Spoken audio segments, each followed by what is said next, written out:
sección es los versos 9 al 13, que es en la presencia de Dios. Recordemos que esta es una visión de Juan, el apóstol, que el Señor Jesucristo le está mostrando todas estas cosas y estamos en el capítulo 7 y voy a pedir voluntarios, tenemos varias escrituras, pero empezaremos a leer los versículos 1 al 3.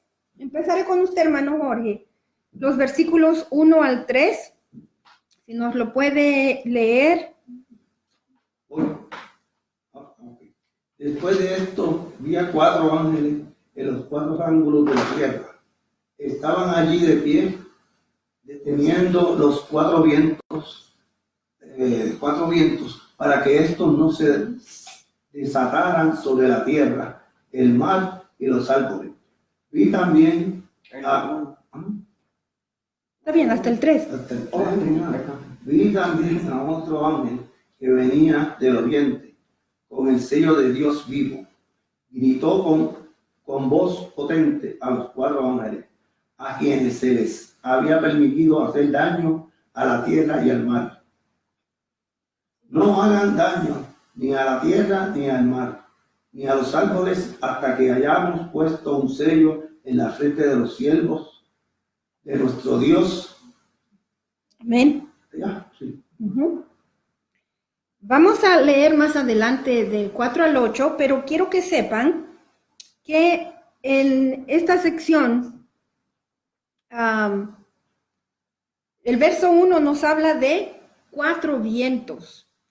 Y estos vientos, según los libros de Jeremías y de Ezequiel, Jeremías podemos verlo en casa solo para que tengan referencia.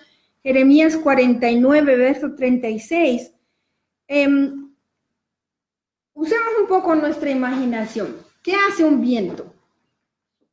Soplar, derrumbar, dependiendo del viento. Hacer un que tan fuerte esté, derrumba cosas. Ajá.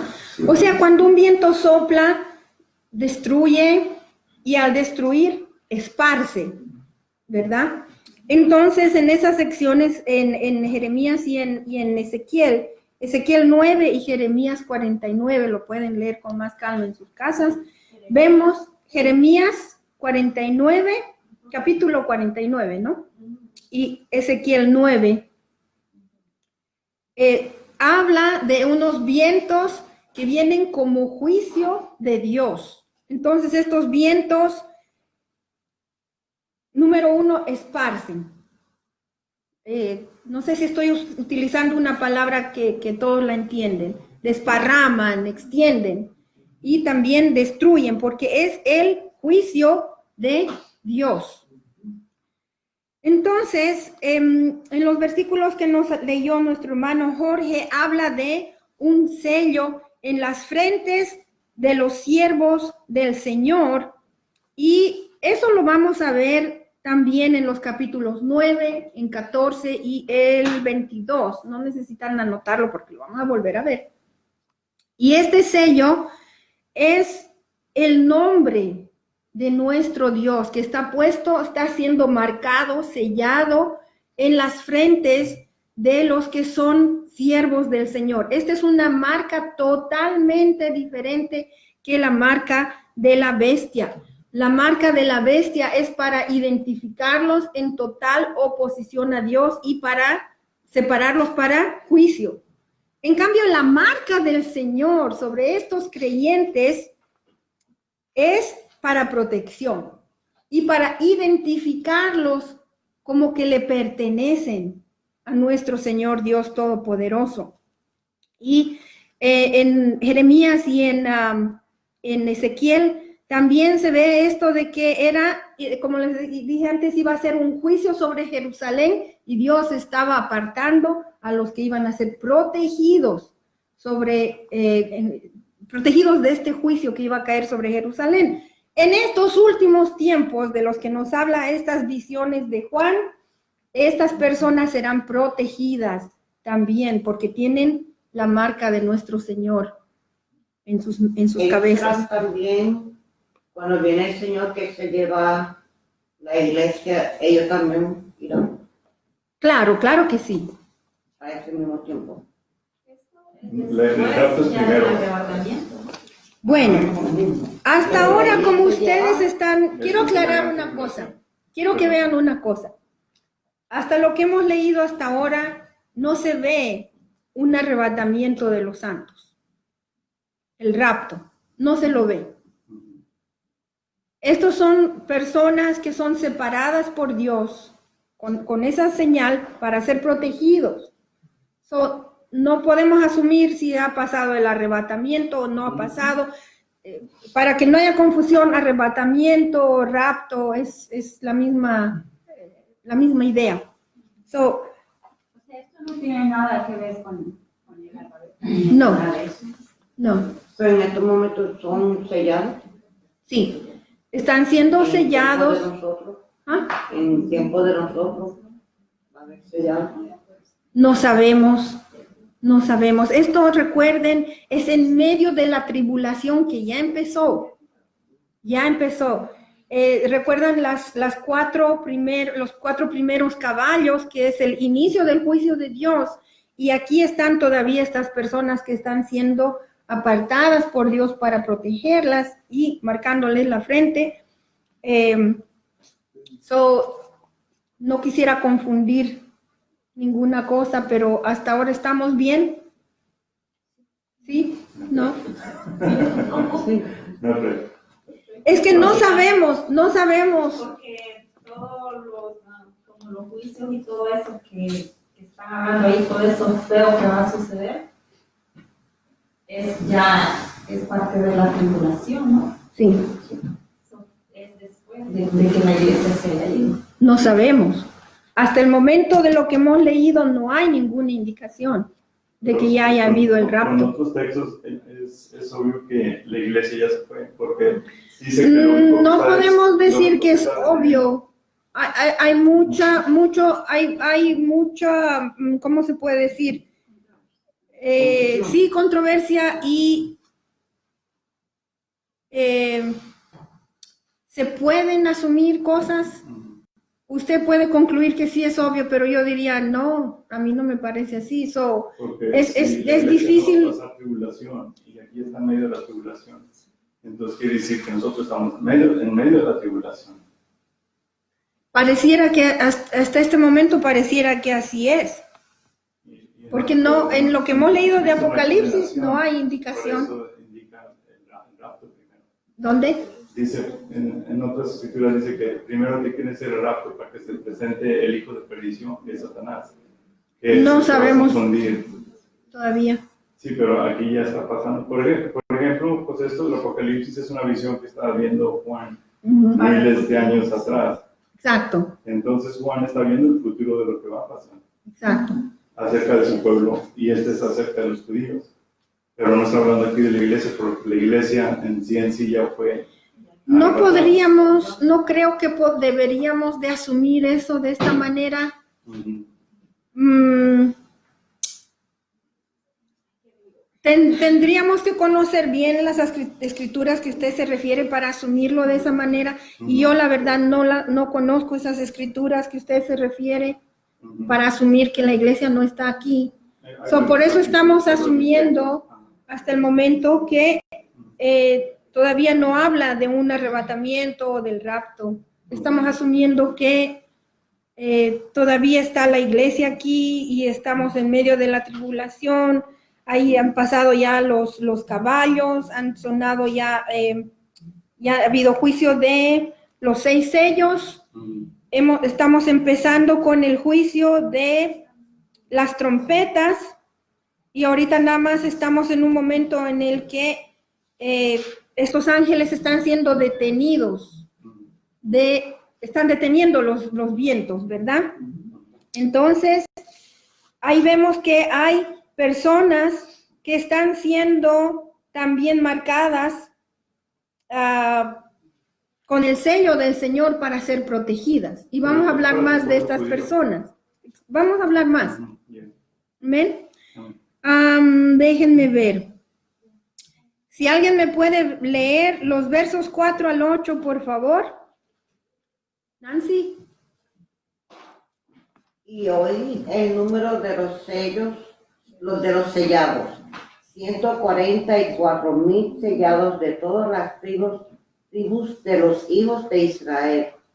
De la tribu de Judá, 12,000 sellados. De la tribu de Rubén, 12,000 sellados. De la tribu de Gad, 12,000 sellados. De la tribu de Aser, 12,000 sellados. De la tribu de Neftalí, 12,000 sellados. De la tribu de Manasés, 12,000 sellados. De la tribu de Simeón, 12,000 sellados. De la tribu de Leví, 12,000 sellados. De la tribu de Isaacar, 12,000 sellados. De la tribu Zabulón, 12,000 sellados. De la tribu de José, 12,000 sellados. De la tribu de Benjamín, 12,000 sellados. Amén. Quiero decir un pequeño paréntesis. Estas 144,000 personas, recuerden que les dije en Apocalipsis vamos a ver bastantes matemáticas. Las 12 tribus multiplicado por 12,000 de cada tribu, 144,000. Y estas 144,000 personas las vamos a ver más adelante en Apocalipsis 14 y de diferentes maneras las describen un poco más. Estas 12,000 personas, dice la palabra que son de las 12 tribus de Israel. Ahora, hay diferentes interpretaciones, han habido interpretaciones y solo porque es divertido. Algunas denominaciones a principios de los 1900 estaban cerca de llegar a los 144,000. Entonces llegaron a los 140,000 y dijeron, el fin se viene pronto porque nosotros somos los 144,000. Llegaron a 144, no pasó nada y dijeron, ok, entonces alguna otra forma de interpretarlo buscaron. Pero tenemos que tener cuidado con la interpretación, ¿verdad? Hay personas que dicen que los 12 tribus son 12 denominaciones.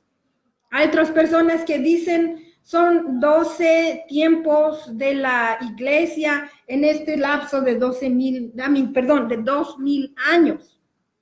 La palabra del Señor aquí nos dice, Juan, son representantes de las 12 tribus de Israel. Ahora, tenemos que hacer una aclaración en cuanto a estas 12 tribus de Israel. Estamos hablando de 12,000 personas de cada tribu de Israel que son creyentes en el Señor Jesucristo. ¿Amén? Pastora, también le puedo decir ahí que ahí no se mencionan dos tribus. Sí. La de Dan y la de Efraín, porque dice que probablemente debido a su complicidad con la idolatría. Exacto. Esas sí son conjeturas muy interesantes que las traen porque hay escrituras. Si ustedes leen Jueces 18, no lo vamos a leer hoy, pero anótenlo para los que toman nota. Perdón, Jueces 18 habla de la idolatría, cómo la tribu de Dan ha caído en idolatría. Se alejaron del culto verdadero al único Dios verdadero. Entonces, también dicen que hay tradiciones judías que dicen que el anticristo o el que se va a oponer al Mesías viene de la tribu de Dan, por eso no está mencionada. No sabemos realmente por qué Juan no lo mencionó.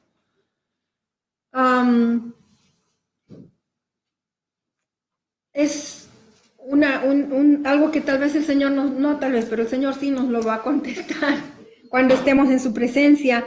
Ahora, hay algunas formas de enumerar las 12 tribus que no mencionan José, pero mencionan uno de sus hijos, Efraín, y su otro hijo, Manasés. Aquí en esta forma de enumerarlas, dice José, pero no dice Efraín, pero dice Manasés. O sea, podríamos pensar que Efraín está como parte de José, porque lo menciona a José. Pero ¿por qué es así de esa manera? No sabemos. Y no es un orden según el nacimiento de los hijos de Jacob. No hay un orden de esa manera. Este es un orden totalmente distinto de todas las otras maneras que son enumeradas las tribus en diferentes partes de la Biblia. Y hay como 4 o 5 formas en la Biblia que las 12 tribus son enumeradas, pero básicamente no sabemos por qué por qué el Señor le mostró así a Juan, pero hay una cosa que yo necesito decirles, que no lo van a encontrar en ningún comentario de la Biblia. Estamos en el año 2019 y las organizaciones judías han reconocido solamente a 2 tribus de judíos. Una de esas tribus es la tribu de Judá y la otra tribu es la tribu de los levitas. Se dicen que son 10 tribus que se han perdido durante los diferentes exilios y las persecuciones que hubo al pueblo judío a lo largo de su historia. Entonces, hablamos de la tribu de Judá. En el tiempo del Señor Jesucristo, obviamente, eran la tribu de Judá y la tribu de los levitas reconocidas. Nuestro Señor Jesucristo, la Biblia nos traza su linaje también, que viene de la tribu de Judá y está en Juan, es la primera tribu, aunque Judá no es el primer hijo, es el cuarto, si no me equivoco. Y la tribu de Leví, de donde vienen los levitas y muchos sacerdotes. Y hoy en día se están haciendo pruebas del ADN, DNA tests, en las que se están encontrando judíos que no son solamente de estas 2 tribus. Ellos están como un grupo general, judíos, o por lo menos tienen parte de la sangre judía, pero no son necesariamente de la tribu de Judá ni de la tribu de Leví, pero son judíos. De agruparlos por sus diferentes tribus, no sé cómo lo están haciendo ellos, pero se están encontrando tanto documentos y evidencia arqueológica que está trayendo a la luz estas otras 10 tribus perdidas de Israel. Una cosa más que me fascinó enterarme es que hay organizaciones de judíos cristianos que están viajando a diferentes partes del mundo buscando a estas 10 tribus perdidas de Israel y les están predicando el mensaje de salvación a través de Jesucristo. Y estas personas están viniendo a los pies de Jesús. También quiero que sepan nuestros hermanos latinos que según nuestros apellidos están también encontrando como un remanente en nosotros, que somos descendientes también, tenemos todavía un poquito de sangre judía. En los años 1500, cuando vino la colonización de las Américas, los judíos estaban huyendo de España y muchos llegaron aquí a Latinoamérica. Y tuvieron que cambiar sus nombres, tuvieron que cambiar sus apellidos. Una de las costumbres judías, al dar el apellido, decimos, por ejemplo, Alfredo, hijo de Galván. Entonces, de esa manera sabrían que nuestro hermano Alfredo tiene sangre judía. Pero al llegar a las Américas, por esconder ese judaísmo, empezaron a usar diferentes formas de terminaciones de apellidos. Por ejemplo, Vázquez. Vázquez era el hijo de una persona que era vasco. Entonces, Velázquez, de una persona que era hijo de un Velas. Y en fin, de cuántos otros apellidos. Yo no sé muy bien toda esa terminología, pero sí hay muchos judíos, apellidos de judíos escondidos entre nuestros apellidos latinos. Y hay estos remanentes de nombres judíos casi en toda nacionalidad en el mundo. En inglés, Stevenson, Son, el hijo de Stephen. William Son, hijo de William. Y así de muchas maneras, en otros apellidos también, en otros idiomas también están escondidos. Y quiero que sepan que estas personas se las está encontrando, incluso en África, en Sudamérica, obviamente en Europa, en Rusia, incluso en el Japón. Incluso hay palabras en Japón que vienen de hebreo. Es algo muy emocionante. También hace poco, si no me equivoco, fue en el año 2016, encontraron que en Sudáfrica hay descendientes de levitas, una tribu bien grande. Hace poco en África del Oeste encontraron 30 millones de miembros de una tribu que son descendientes de judíos en África del Oeste. Y en fin, se está encontrando a personas descendientes de judíos que es muy posible, obviamente, que son de estas 10 tribus. El Señor está cumpliendo su palabra de que están llegando a ser identificados y reconocidos. Voy a decir una cosa que es un poco fuerte de hablar de esto, aunque no pareciera relacionado, pero sí tiene relación. Hitler quiso destruir totalmente, erradicar la tierra de toda presencia judía, y él buscó a las 10 tribus perdidas de Israel. Las naciones entregaron a muchos judíos que no eran identificados como judíos. Los gitanos tienen sangre judía y ellos también fueron entregados para ser aniquilados. Millones de gitanos incluso murieron cuando Hitler... Pero Hitler era parte judío también, ¿no? No sé. Yo había oído también que traía sangre. Que tenía ascendencia judío. Ascendencia judía. Y él lo estaba tratando de atajarlo, por eso que estaba eliminando los judíos. Eso sí que no sabía. Es posible, no sé. Bueno, hablando de los 144,000, la palabra dice en el Apocalipsis 14 que son los que siguen al Cordero. Por eso es que dije que estos 144,000 son creyentes en el Señor Jesucristo. Amén. Estas profecías también, hay profecías en Jeremías, no las tengo las referencias, pero hay profecías en Jeremías, en Isaías, en Ezequiel y en otros profetas menores que dice que Dios va a traer de todos los confines del mundo el remanente que regrese a Israel. Hay también una tradición judía que dice que los judíos, o sea, piensan que las 12 tribus van a ser restablecidas por Dios, por poder de Dios, para cuando el Mesías esté para manifestarse. Son cosas que están pasando en nuestros propios ojos, ¿verdad? Vamos a leer los versos 9 al 10. ¿A quién le...? Amén, amén. Después de esto miré, y aquí una gran multitud, la cual nadie podía contar, de todas naciones y tribus y pueblos y lenguas, estaban delante del trono y en la presencia del Cordero, vestidos de ropas blancas y con palmas en las manos.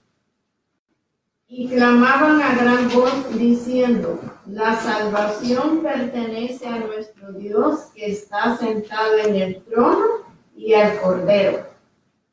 Y todos los ángeles estaban en pie alrededor del trono. Hasta ahí está bien. Ahí. Sí, hasta ahí está bien. Bueno, como les dije, Apocalipsis está dividido en 2 secciones. Terminamos la sección de los 144,000. Ahora vamos a hablar de la gran multitud, que no se puede contar. Y dice de cada nación, de cada tribu, de cada pueblo, de cada lenguaje. Dentro de cada país también tenemos nuestras propias divisiones. Incluso en una región hay divisiones, hay cosas que nos hacen un grupo de gente particular, diferente. No solamente es el idioma, no solamente es, digamos así, la raza, pero son peculiaridades de un cierto grupo de personas. Por ejemplo, las personas que van en motocicleta se convierten en una nación, tienen sus peculiaridades que es diferente de otras personas. No sé qué otras formas más podríamos hablar de grupos que son peculiares, diferentes, únicos, y se puede decir son de diferente, como dice aquí la palabra del Señor, diferentes naciones, diferentes tribus, diferentes pueblos, lenguas, o sea, toda cosa que nos hace diferentes, únicos, están ahí, delante de la presencia del Señor. Y era tan grande que nadie la podía contar. También necesito aclarar que en esta gran multitud de gente, no solo era el pueblo de Israel. Ahí estamos todos, universalmente, todos, los que han sido lavados por la sangre del Cordero. En otras palabras, creyentes en el Señor Jesucristo. Y este grupo es mencionado muchas veces en el Apocalipsis. Así que si hablamos de esta multitud, ya sabemos que esta es la primera vez que estamos viéndolos, o es la segunda vez, perdón, porque en el capítulo 5 ya los habíamos visto. Y aquí otra vez estamos hablando de ellos. Y dice, fueron comprados por la sangre de nuestro Señor Jesucristo. Y ahí dice, viene ¿dónde está? No, todavía no es. Amén.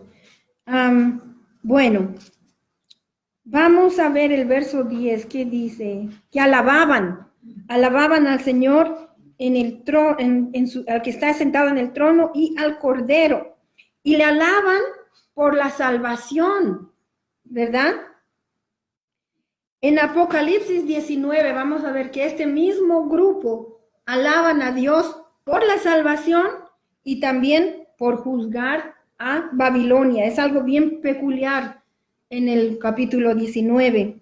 Y vemos también, más bien sigamos, sí, aquí está todavía, estamos en el 9, dice, alaban a Dios con ramas de palmas.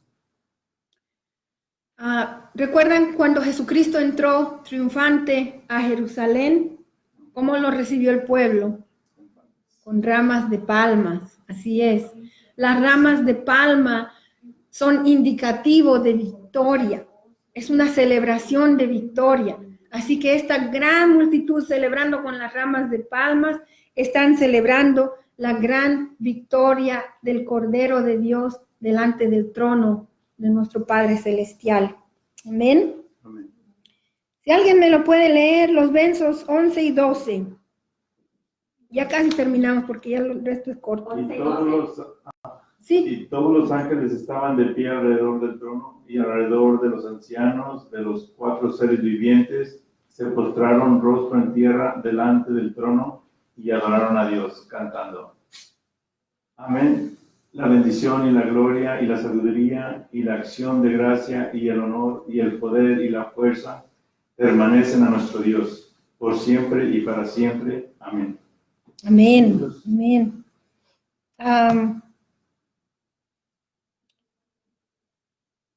En esta parte son los ángeles que están inclinándose ante el Señor, los ancianos, los 4 seres vivientes que vimos en el capítulo 6, que están inclinándose delante del Señor, adorando, y son 7 atributos por los que adoran a Dios.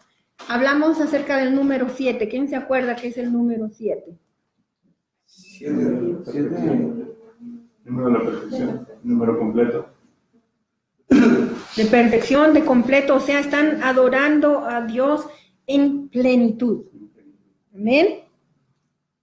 Vamos a continuar con los versos. Aquí dice la sabiduría, la alabanza, la gloria, la acción de gracias es del Señor. El poder, la fortaleza son de Dios por los siglos de los siglos. Amén. Y así verdaderamente debíamos de alabar a nuestro Señor. Vamos a seguir del 13 al 17 en uno solo. ¿Y qué tal? Empezamos con Anita, verso 13, hermano Daniel 14, Lacey 15, Mano Juan 16 y yo voy a leer el 17. ¿Están bien? ¿Sí? ¿En inglés? Sí, está bien, claro que sí, claro que sí. Comienzo con el 13. Amén. Entonces uno de los ancianos habló diciéndome, estos que están vestidos de ropas blancas, ¿quiénes son y de dónde han venido? Yo le respondí, Señor, usted lo sabe. Y él me dijo, son los que no murieron durante el tiempo de gran sufrimiento que hubo en la tierra. Ellos confiaron en Dios y Él les perdonó sus pecados por medio de la muerte del Cordero. Amén. This is the reason they are before God's throne. They worship Him day and night in His temple, and the one seated on the throne will shelter them. 16.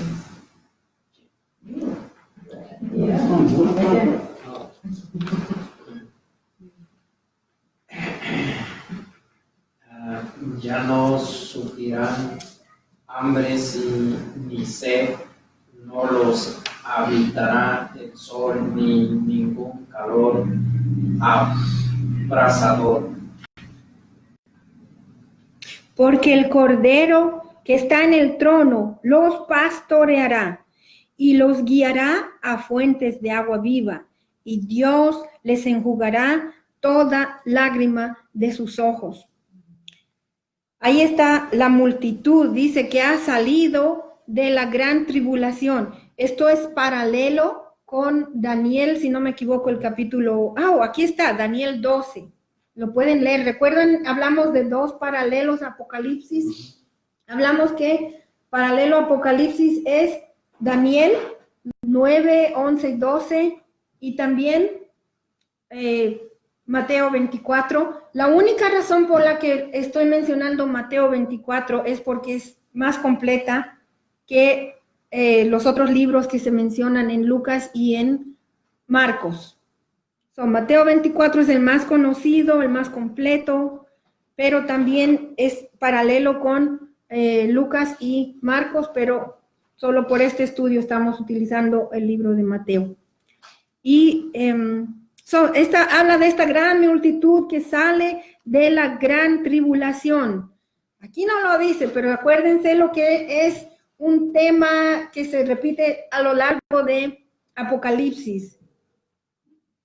Los vencedores, estos han salido porque han vencido, no lo dice, pero esa es la razón por la que están ahí, porque han vencido. Amén. Así que permanezcamos en el Señor, en fuerza, en valor. Quería decir. Perdón, pero aquí se ve la diferencia en la gracia y a la salvación por sus propias obras. Exacto, gracias. Amén, gracias por traer este punto. Ajá, así es. Y estas personas, dice, le sirven al Señor noche y día. Ahora, este servicio se refiere específicamente al servicio sacerdotal, de ser sacerdotes delante del Señor, porque están en el templo. También quiero que sepan esto, que cuando habla del templo en Apocalipsis, yo sé que lo traducen nada más como el templo, pero quiero que sepan que la correcta traducción debería de ser el lugar santísimo dentro del templo. Así que de ahora en adelante, cuando hablemos del templo, vamos a pensar en el lugar santísimo dentro del templo, donde está la presencia de Dios plena, total, completa. Amén. Amén. El Cordero. Aquí estamos hablando, es bien interesante el versículo 17 que dice, el Cordero es también pastor. Y no es una contradicción. Él es el Cordero de Dios que quita el pecado del mundo, pero también Él es, acuérdense lo que dice Juan, el mismo escritor de Apocalipsis, que Jesús es el buen pastor, aleluya. Y el famoso salmo que nos habla del pastor, Salmo 23, Jehová es mi pastor. Amén. Ya la ves, el león de Judá. Así es, así es. Entonces, Yo quisiera hacer una pequeña división en lo que está los versículos 14 al 17. ¿Qué iba a decir mi hermano? Amén, así es. Es otro nombre de nuestro Señor Jesús. Hay una parte que es el pasado, que dice la multitud que salió de la gran tribulación, la multitud que fue lavada por la sangre del Cordero. Pero vemos una parte futura, que está en la segunda parte del versículo 15, y se los voy a leer para que vean nada más lo que es la obra del Señor Jesucristo. Dice 15. Entonces, aquí está. El que está sentado en el trono les dará refugio en su santuario. Amén. Amén. No sufrirán hambre ni sed. Gloria al Señor. No los abatirá el sol ni ningún calor abrasador, porque el Cordero que está en el trono los pastoreará y los guiará a fuentes de agua viva. Y Dios les enjugará toda lágrima de sus ojos. Yo oro, mis amados hermanos, para que cada uno de nosotros estemos entre esa gran multitud y, como hemos dicho anteriormente, que seamos esos vencedores, lavados por la sangre del Cordero. Y esto es una bendición por el resto de la eternidad. Cualquier cosa, cualquier tribulación que podamos pasar, vale la pena porque estaremos el resto de la eternidad en la presencia del Señor, recibiendo de todos los beneficios que nos describe el Salmo 23, con el buen pastor, que es nuestro Señor Jesucristo y nuestro Dios Todopoderoso. ¿Alguna pregunta o comentario antes de que lo llame el hermano Raúl? Amén. Amén. Entonces, en unos minutos volvemos para que Raúl continúe.